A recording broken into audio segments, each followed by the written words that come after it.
Ignition, Floyd. Roger. Clock start, Flight. Roger. Touch the door, ignition. Roger. Okay, Battle has... Men have been embarking on odysseys since the dawn of civilization. Okay, we're going one, Capcom. In 1970, Captain James Lovell, commander of the ill-fated Apollo 13 mission, named his command module Odyssey. I decided to look up the definition of Odyssey, and it was indeed a long voyage with many changes of fortune. That it was, in spades. Houston, we've had a problem. We've had a main bus undervolt. You see an AC bus undervolt there, guide? The granddaddy of all Odysseys comes to us from 1,000 years before Christ. Translated to film in this old Kirk Douglas movie, it is the story of a mythical Greek warrior named Odysseus and his search for home. Together with its companion poem, the Iliad, they form Western literature's first action-adventure story, written by the man we call Homer. It is a grand adventure, an allegory of all our lives, writ large.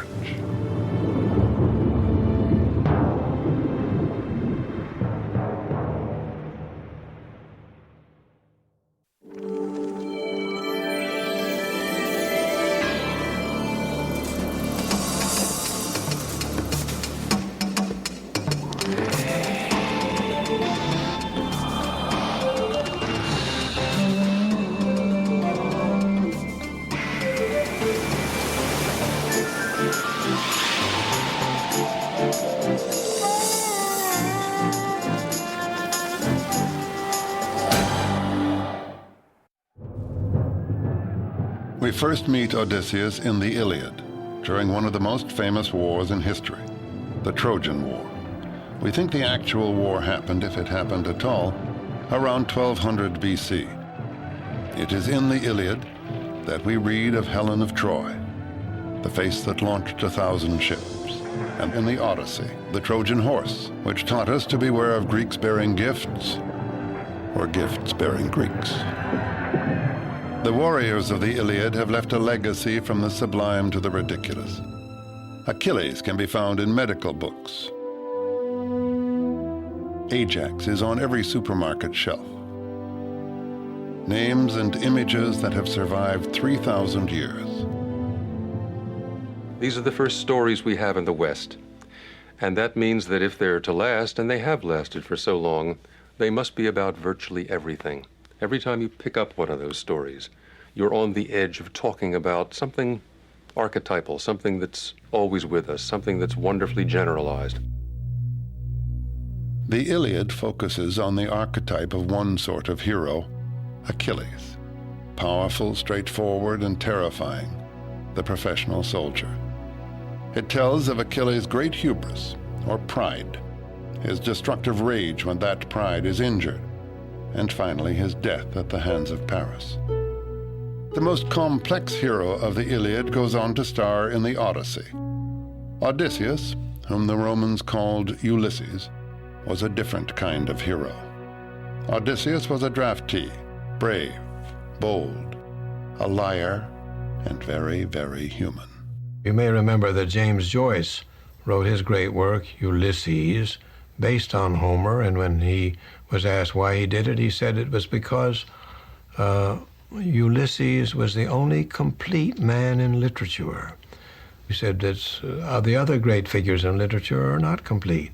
Hamlet was not a complete man, nor any of the other figures who play a leading role in literature. But in Ulysses, we see the person who was canny, courageous, devious, full of love and hate, and ready to face all challenges. The descendants of Odysseus are legion. We meet them today in action-adventure heroes like Indiana Jones. Odysseus has fought long and hard at Troy on behalf of his ally, King Agamemnon. When that brutal war is over, Odysseus is eager to return to his beloved wife, Penelope, and to reassert himself as the head of the kingdom of Ithaca. The Odyssey is about that return trip. it is also an extended lesson in decorum. The main moral code governing human action in the Odyssey, it is this code of the protection of the stranger, of hospitality, of looking after people who turn up in your country. And it's a system, too. It's a system in which you don't do it just out of pure good-heartedness. Someday you may be in his country and you expect that he will return all the gifts you've given him. The same basic rules of hospitality persist today, but mostly as the polite conventions of, say, a dinner party. The guest gets fed. In return, he entertains the host. But back when civilization was just beginning to take hold, an offer of a meal could mean the difference between survival and death. If you are going to travel around on an Odyssey, there are no motels you can stop at, and there is the bargain of the give and take of hospitality. So there is the practical aspect of it. And then there is the moral aspect of it, which appears not only in Greek literature, but in practically every religious literature in the world, of the idea that you must be hospitable to people, you must take people in, you must share what you have. And it's made very explicit in the Odyssey. The return trip can be looked at as a series of tests, each one of which Odysseus has to pass to reach home. Odysseus' adventures, if we see them as tests, are much larger versions of the kinds of crises and problems and issues and adventures to which each of us is subject over the course of life. And we see him as someone confronted with problems which are really so much more intense than the ones you and I would ever experience. The voyage from Troy back to Ithaca should have taken Odysseus about 2 weeks. Instead, it took 10 years. What became a very bad trip started with a host's poor manners and a hero's mistake. A big mistake. After all, Odysseus was an epic hero. He and his crew came ashore on the island of the Cyclops in search of food, and find themselves unwanted guests in the cave of a Cyclops named Polyphemus. The wary Odysseus introduces himself using an alias, No Man. This witty AKA protects Odysseus, though not all of his men. Instead of having dinner served as they expected, some of them are served as the main course.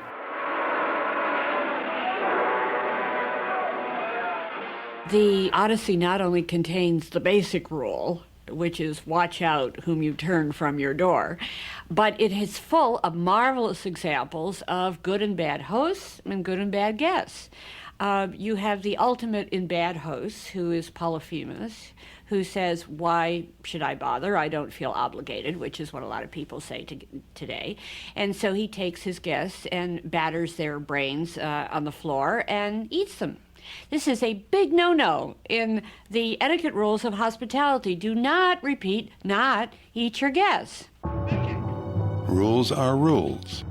The giant, having been such a dreadful host, pays dearly for his rude behavior. His payback? A poke in the eye with a sharp stick. Odysseus has triumphed. The Greeks liked this story for a number of reasons. First of all, it pitted a wily, clever Greek against a monster who was bigger and stronger, and yet the Greek wins out over him because he's so intelligent. When initially Polyphemus, having been blinded and running out of his cave in rage and in anger, and in trying to get the guy who did him in, who has told him up to this point, my name is No Man, and it's a play, but Polyphemus doesn't get it. He's too dumb. But Odysseus wouldn't be Odysseus if he chose to be remembered as No Man. And in fact, we wouldn't be sitting here talking about him if that's all he had said. It's when he believes he's out of Polyphemus' reach that he yells back, the one who has blinded you, I am Odysseus, sacker of cities. Son of Laertes and king of Ithaca! giant's father, Poseidon, is all-powerful in the realm of the sea. Polyphemus can't retaliate, but Dad can and does. Poseidon consigns Odysseus to wander the sea and will send him through many a dangerous test. And so all of Odysseus' travails at Poseidon's hands, presumably, are a consequence of that need to say who I am. And I remind you in Greek, is ego, his ego, himself. And that is Odysseus. He is self, he is ego, he's the individual. This individual is going to have a long journey home. A Greek historian of the 2nd century BC mapped what he thought was the Odyssey's itinerary. It was a route that took Odysseus to 12 different destinations, including Egypt, Africa, and Sicily, and across thousands of nautical miles. Along the way, he would lose each of his ships and all of his men. Some ego trip. Myth is not mere fiction. Its origins lie in the efforts of early peoples to explain the world about them. Myth can be thought of as a form of history, or even an early stab at science. To the ancient Greeks, the supernatural deities who lived on Mount Olympus represented two things: the forces of nature, like water, wind, and air, and the nature of man, his desire, ambition, anger, and jealousy. And the gods not only reflected the world, they also shaped its destiny. The siege of Troy, which left Odysseus to embark on his monumental journey, is the direct result of squabbling among the gods. Not only do the gods set things in motion, but throughout the story they are never far from the action. In this all-star struggle, Athena, the goddess of wisdom and champion of Odysseus, could represent reason and civilization, while Poseidon represents raw emotion and the forces of nature.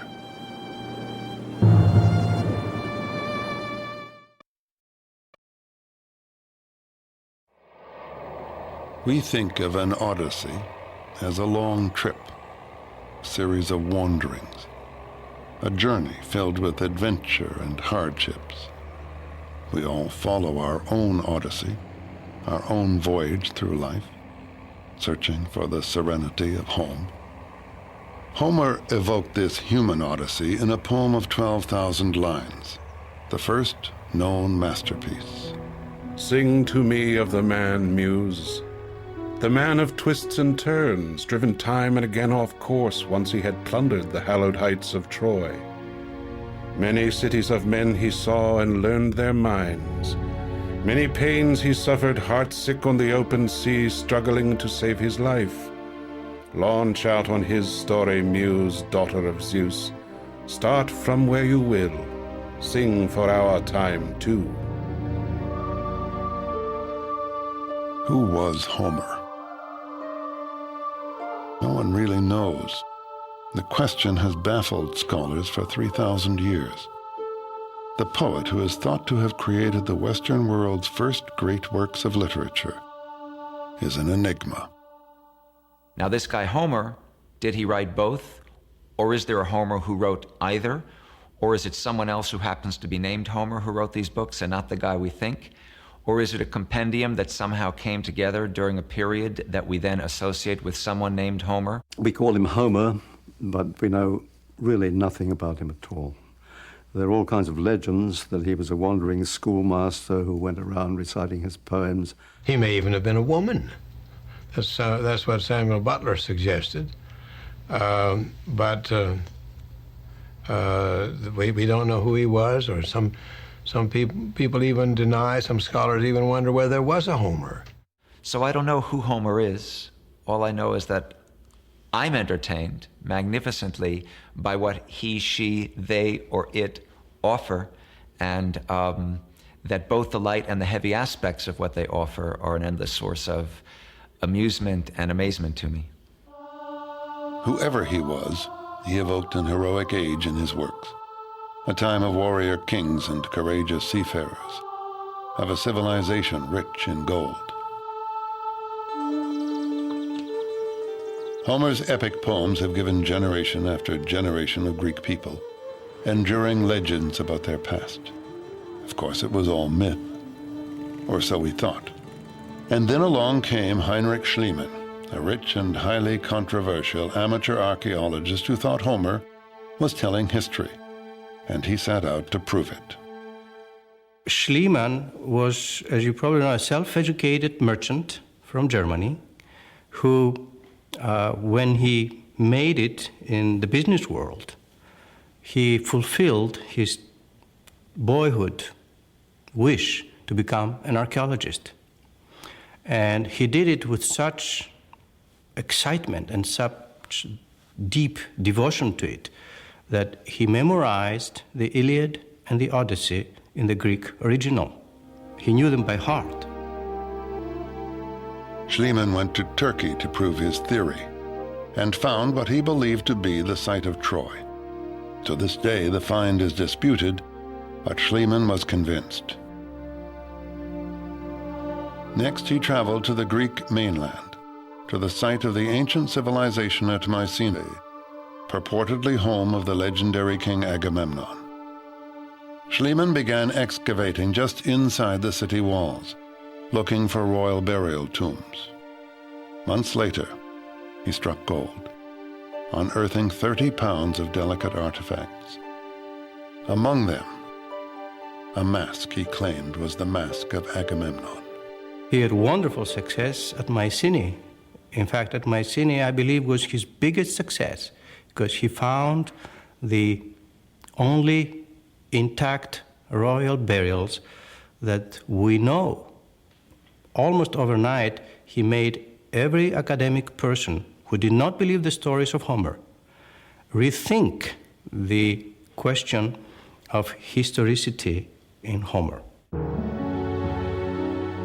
Schliemann had discovered evidence of a highly developed, warfaring Greek civilization that flourished between 1550 and 1100 BC, the Late Bronze Age.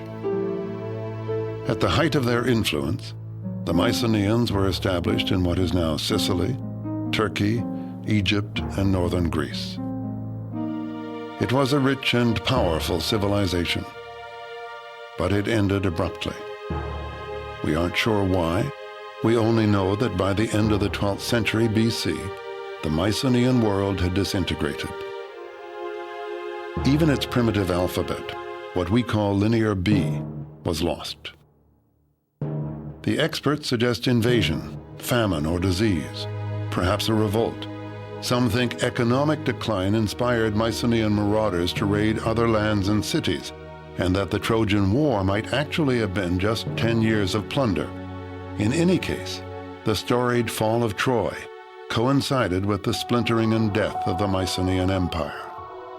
There followed 4 largely unrecorded centuries, 400 years of darkness.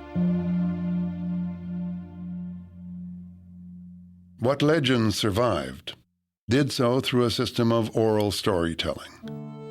Bards who memorized the tales added their own spin and sang them to audiences all over Greece. The rhythms and structure of music no doubt served as aids to the memorization of thousands of lines of poetry. The word is what ties us to the past, and of course, long before there was writing, mothers were talking to their children, and that was the beginning of the oral tradition. And the oral tradition, which was perpetuated by the bards, was something that that preserved the essence of the story and allowed embellishment to meet the expectations of every particular audience. We think Homer lived in the 8th century BC, 300 to 400 years after the collapse of Mycenae, when Greece was emerging from its long night. He was the greatest of a long line of bards, the one who took countless variations on the ancient legends and coalesced them into one great masterwork. It may be hard to imagine now, but Homer must once have wowed his audiences with poetry set to music that probably sounded something like this. O that Odisseia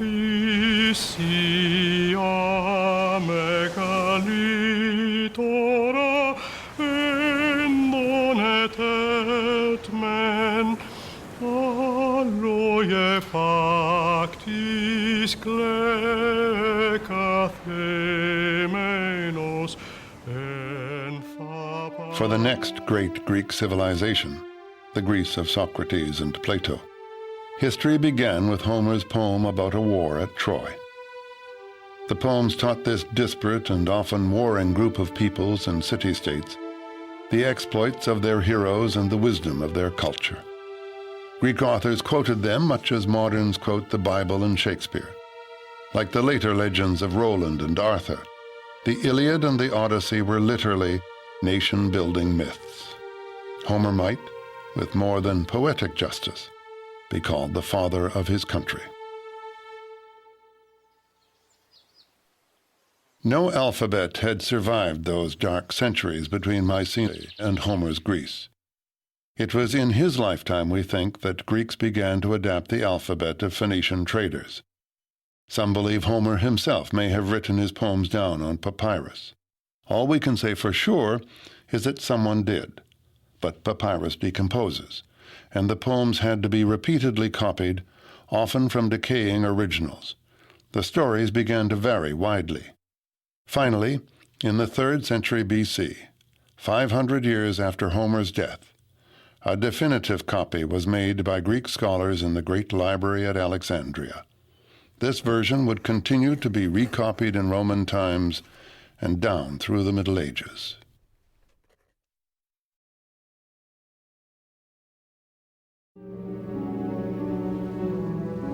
After years at sea, Odysseus wants desperately to get home, but Poseidon keeps him from succeeding. Beset by troubles, he lands at the island of the sorceress, Circe. His men behave badly at her table, and she turns them into pigs. The god Hermes has given Odysseus a potion that makes him immune, and instructs him to sleep with the beautiful witch so that she will return his crew to human form. Well, I always found it, beautiful and haunting, the magical aspect. But it's funny, too, that Circe turns these men into swine, but not because she's a malicious witch, but because in a way she's dispensing justice. They behave terribly at her table, and in a way she's just metaphorically realizing their inner swine, I guess we'd call it nowadays. In a way they had it coming, and even as a child I relished that part. The sirens may be the more, if you're talking about the seductive vamp, they seem, I guess they're trying to shipwreck these guys. That seems more abstract malice, whereas Circe would seem to be making a sort of crusader's point. But Circe is only one of several women Odysseus encounters in his wanderings. Women are very important in the poem. Women see him off on all his journeys, and I think, again, this is another metaphor for the simple fact that our mothers give us birth. They start us on life's journey, and of course the other side of the coin from birth is death. And another thing that Odysseus learns in the poem is that he's a human being, or what it is to be a human being. Odysseus later encounters Calypso, the goddess, not the dance. That sets off another seduction and another test for our hero. For Calypso offers him immortality if he will stay with her. But immortality isn't all it's cracked up to be. By the way, Calypso's name in Greek means barrier or concealer. What Odysseus is offered is a vegetable existence, a symbolic death.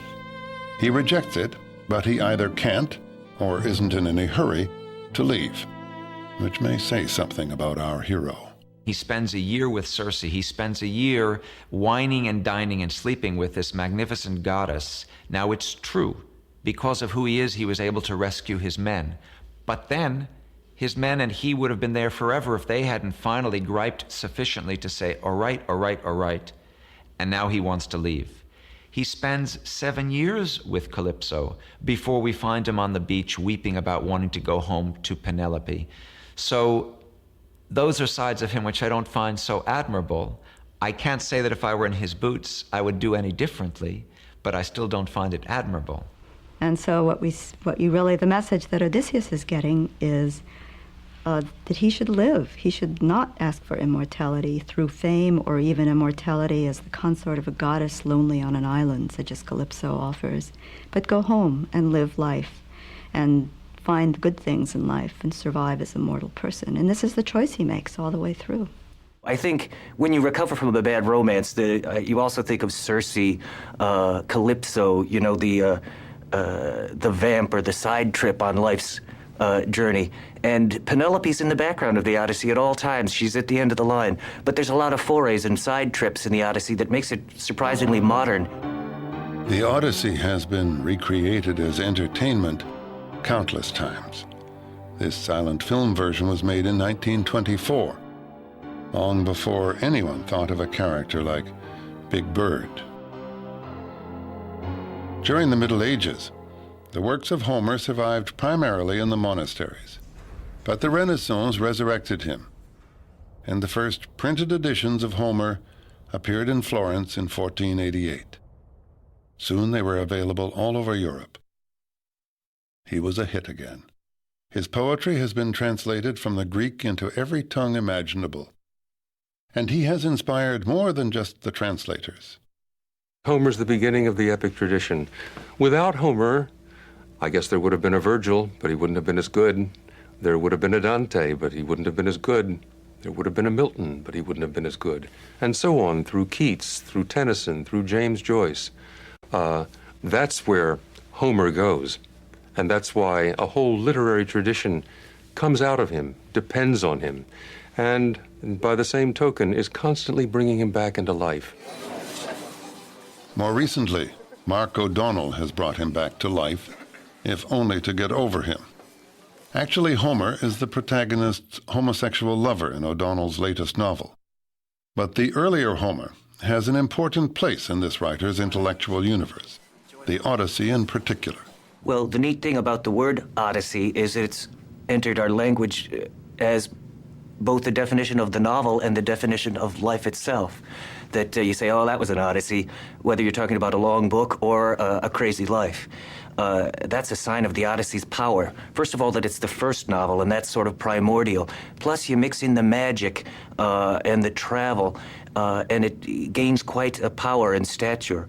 And for my novel, which is a ridiculous farce about, you know, miscrossed romance in modern times, I thought it was cheeky of me to borrow from the greatest of novels for a loose model. But secretly, I also wanted to borrow some of its magic and mystery, because even in the craziest of farces, there's some of life's magic underlying. Even more than nation-building myths for the Greeks, Homer's works were the templates for the Western literary tradition. From the Iliad comes tragic drama. From the Odyssey, the novel. And the action-adventure hero has never died. Homer gives us two books and two kinds of hero. Which do we prefer? Achilles, who throws himself into the fray heedless of the outcome, or Odysseus, who schemes to win and survive? Indiana Jones is certainly one of the most popular heroes of today. All my little nieces and nephews know who he is. And he's more than creatures like Rambo or Arnold Schwarzenegger's Terminator, who are just mere brute force. He's like wily Ulysses in that he's got a PhD in archaeology, and he can not only, you know, dodge the arrows and steal the object, he can also recognize its value and appraise it for you.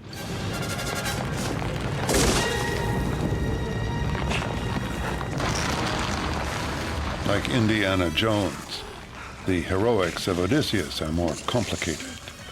He has one other added quality, which is a very fertile intelligence and a willingness to lie in order to get what he wants, which is certainly not part of Achilles, who hates, like the gates of hell, the man who thinks one thing and says another, which is exactly a wonderful description of Odysseus. He's doing this all the time. It is no accident that Odysseus is the great master negotiator and diplomat, because he's really good at not saying what he thinks, but saying what will be useful under the circumstances, for which he got a very bad reputation. Homer had anticipated Machiavelli. Complete honesty may not always be the best policy. people always say, why can't they say what they really mean? Because if you say what you really mean when you have a volatile situation like that, you mean, I'd like to bomb you back to the Stone Age. That's what you really mean. And so instead, you say, artificially, we would like to reach some kind of compromise that we can both live with, so that everybody can continue living. So it is an absolutely essential part of, the city. That's where the Greek word comes from. Civility, civilization, it's all the same thing. I think Odysseus is a hero who can be admired for different reasons at different times. He's a survivor, basically. People like to see him as a hero, but in fact he's almost an anti-hero. For quite a while, virtue was essential for a proper hero, but not for Homer, and obviously not for us. If you depicted a perfect person now, it would have to be for a lampoon, Dudley Do-Right, Roger Ramjet, an absurd paragon of virtue. We doubt virtue now, so super virtuous heroes are a little harder to take.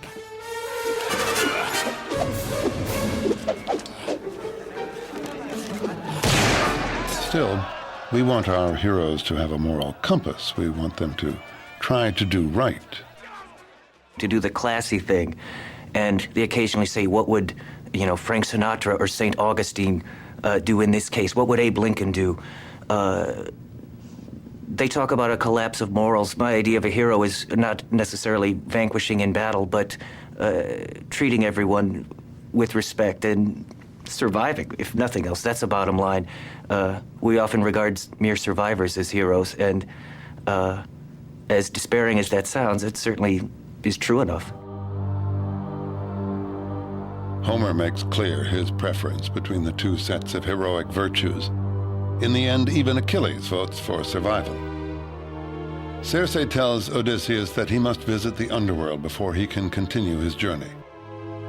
There he meets Achilles again, a dead Achilles. Achilles is the same tough character he is in the Iliad, no nonsense. He doesn't put up with any guff from anyone. And Odysseus tries to mollify him by saying, look, Achilles, you were honored in life, and here in the underworld, everybody honors you. Achilles looks at him and he says, look, don't praise death to me. I'd rather be the meanest slave on earth than king of the dead. The tales have a purpose. They are not repetitive. They show Odysseus facing a number of different challenges, and as he goes through these tales, in each one of them, he is invited to forget the return home, to forget home, to stop living in a way, to die, to cop out. But he has learned something on these journeys, and I think what he's learned is life with all its suffering is better than anything else. Stay alive.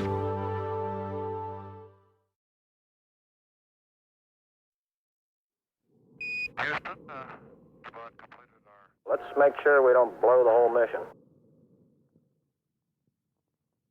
Things were getting colder. We were not getting any sleep. The strain and the stress was slowly gathering on us. Now we're proceeding to... And of course, as we approached the moon, it got to be bigger and bigger and bigger. Going back up the Odyssey. This is my second trip out there now, and not to land was a real trial, a mental trial for me. For Apollo 13, the moon had become a place they had to pass by. Just as in the Odyssey, the adventurers had to pass by the seductive sirens in order to get home. And we looked down at those ancient old craters as we skipped across. There is a tremendous drawing power. Just 60 miles below, we could land and walk on the surface of the moon. The siren song. Odysseus is told to stop up his ears against creatures whose beautiful song lures sailors to their death. He has himself tied to the mast, so he can both listen and resist. The sirens became aware of the sea-swift vessel running by them, wherefore they clearly sang to us their song. Hither, come hither, O much-praised Odysseus. Come to us, O glory of Achaea. Bring your ship to land so you may listen to our voices. Never yet has any man in a dark ship passed us by without lending ear to the honey-sweet music of our lips, to go away spirit-gladdened and riper in knowledge. We know all that comes to be on the much-nourishing earth. My heart desired to listen, and I told my companions to free me. They bound me in further bonds and constrained me more. Very similar to the Odyssey and Odysseus, being so close, instead of tied to the mast, we're tied to the spacecraft, our only means of getting home. What the sirens offered is one of the big questions. It's been a conundrum since antiquity.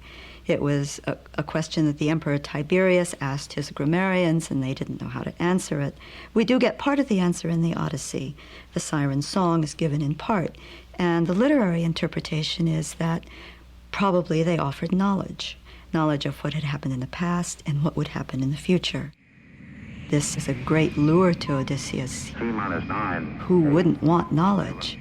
6, 5, 4, 3, 2, 1, 0. Ignition. Ignition, please.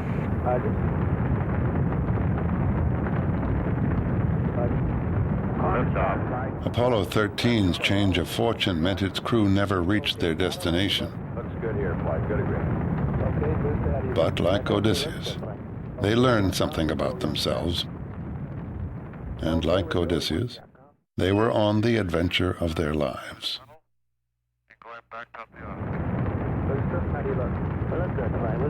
Okay, we're go, flight. Looks good here. I think we are all somewhat explorers. I mean, we all have that fascination about doing things, whether it's in our fantasy or whether we actually do things. Guidance. Go, guidance. We've had a hardware restart. I don't know what it was. Okay. Houston, we've had a problem. Okay, Houston. Life would be rather dull if you didn't have some exploration, some adventure, something that you can look back on and say, I really enjoyed that, or I got by it okay, or I never expected that I'd have the courage to do what I did. Odysseus has been years on his journey now, sailing from one ordeal to another, and more to come. Having gotten past the sirens, Odysseus knows his route will take the ship past the deadly whirlpool Charybdis and the many-headed monster Scylla, who lives in a cave above the sea. And between them he must make a choice. Which is the lesser evil? He always has choices. He has the choice of going past Scylla or taking the route of the whirlpool, and he's been told that if he takes the whirlpool, it's most likely that the whole ship will be destroyed, sucked down into this terrible Charybdis. On the other hand, he knows that if he goes past Scylla, he will lose 6 men. So he decides not to tell his men about that, because he realizes that if they knew that 6 of them would die, they would stop rowing in that direction.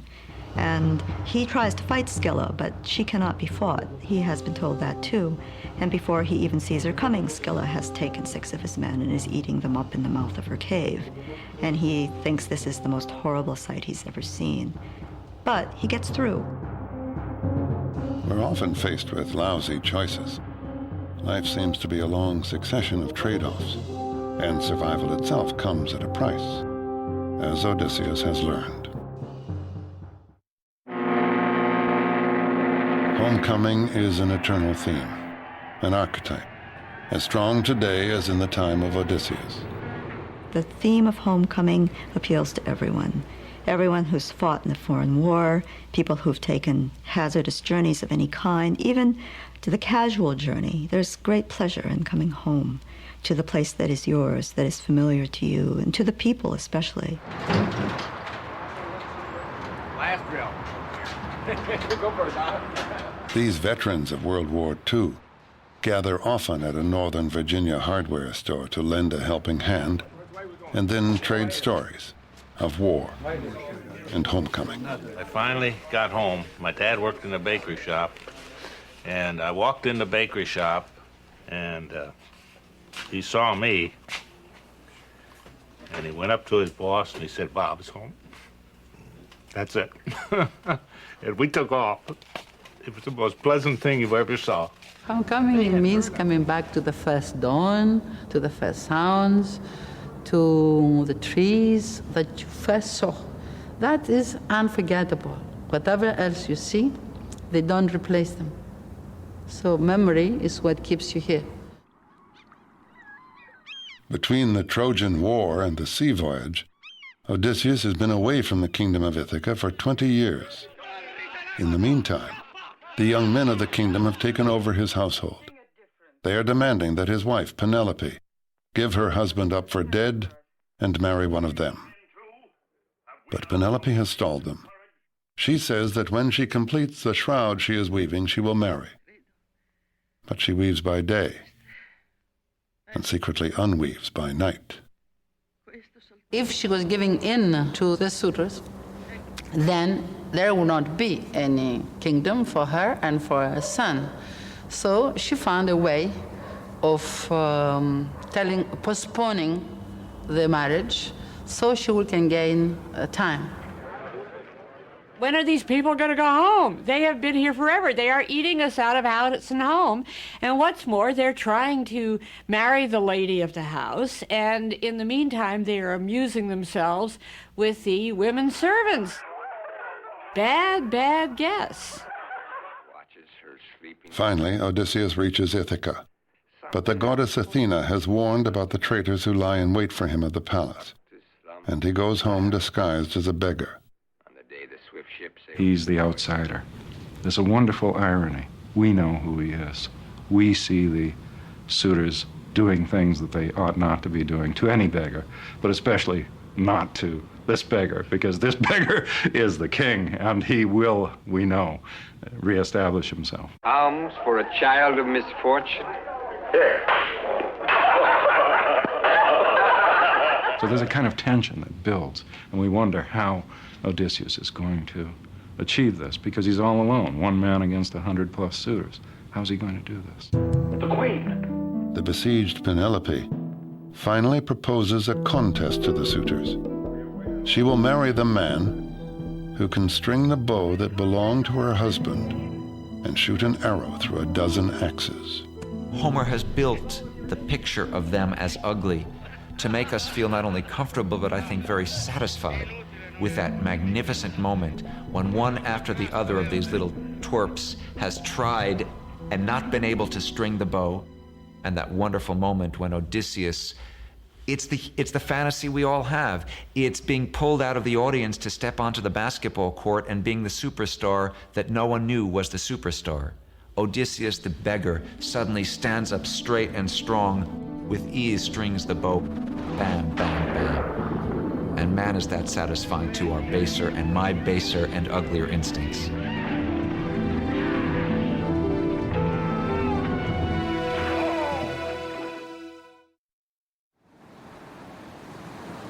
The tests are over, at least for now. And for the first time in 20 years, Odysseus and Penelope embrace.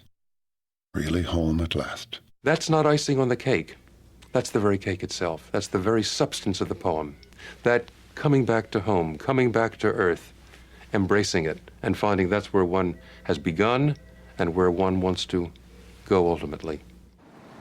So joy is now to her the sight of her husband vivid in her gaze, that her white arms embracing his neck would never for a moment let him go.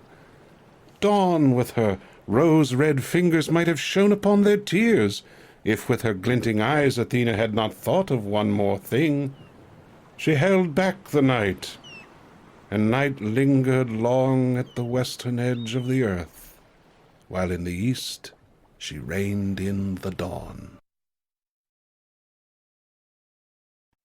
While in the east she reigned in the dawn. But now, if the Odyssey is life, can the still living Odysseus be finished with his struggle? Not quite. After setting his own house in order, he must negotiate a truce between his supporters and the relatives of the suitors he has just slain. And then there's the prophecy. While visiting Hades, he met the ancient seer Tiresias, who prophesied his successful return and said he would then have to leave again. Thereupon, take a well-fitted oar and go on till you arrive at the place of men who do not know the sea, and eat of food that has not been mixed with salt, and where they do not know about ships with purple cheeks, or about well-fitted oars that are the wings of ships. And I will tell you a very plain token. Do not forget it. When you meet a man who mistakes your oar for a winnowing fan, then set your well-fitted oar fast in the earth, and make fine sacrifices to the Lord Poseidon. Then go back home, and sacrifice sacred hecatombs to the immortal gods who possess broad heaven. Far from the sea will death come ever so gently to your person, and slay you when you are worn out with sleek old age, and the people about you will be happy. Throughout the Odyssey, there has been the old philosophical conflict between fate and free will. The gods are stage managers of everything that happens, and yet Odysseus also owes his survival to his own cleverness and pluck. They created the role, but he acted it. The performance was all his. It's a little bit like when we finally arrive, we humans, we die. But what we all want, and what Odysseus above all has, is to be able to say, not only when he gets home, but when he's on his deathbed, man, I lived a life. And that's part of what makes him both such a rich source of entertainment and a kind of inspiration who on the grand scale is what each of us wants to be, even if we can only hope to do it on a smaller scale.